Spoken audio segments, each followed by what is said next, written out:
L'actu en bref, c'est d'abord un contexte économique difficile pour les entreprises vosgiennes en 2024 qui ne s'annonce pas meilleur en cette nouvelle année.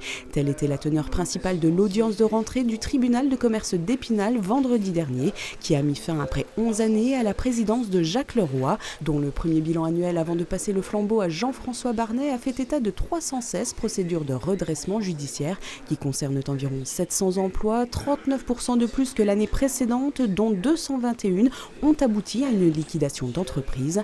Les immatriculations au registre du commerce et des sociétés, elles, se portent bien, presque 2600 en 2024, un chiffre qui reste stable par rapport à l'année précédente.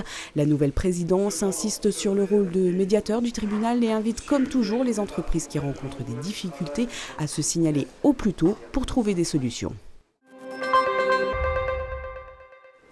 Elle est reconduite pour une 31e année. La carte ZAP s'adresse aux plus jeunes, les 10-25 ans. Le dispositif initié par le conseil départemental des Vosges donne droit à 250 € d'avantage chez les 230 partenaires du territoire pour un coût d'adhésion annuel de 10 €. En plus des réductions dans les librairies, cinéma, piscines, auto-écoles et spectacles, l'accent est mis sur le sport en cette année post-olympique. De nouveautés, un accès à des réductions dans les clubs sportifs et elle devient 100% dématérialisée. Le président du département souhaite ainsi favoriser l'autonomie des jeunes et les encourager aux pratiques sportives et culturelles. Le coût d'un tel engagement, 500 000 €, financé par le département et ses partenaires.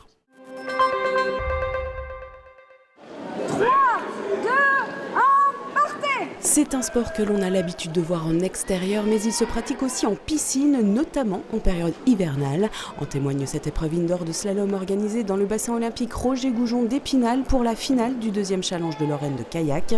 Une quatrième et dernière étape organisée par le club de Golbet Épinal Saint-Nabor qui aura accueilli dimanche 70 jeunes licenciés de 6 à 14 ans issus de 10 clubs. Sur ces images, les kayakistes devaient franchir 9 portes en un minimum de temps et réaliser à l'arrivée l'exercice de sécurité de base, l'esquimotage, qui consiste à redresser un kayak chaviré.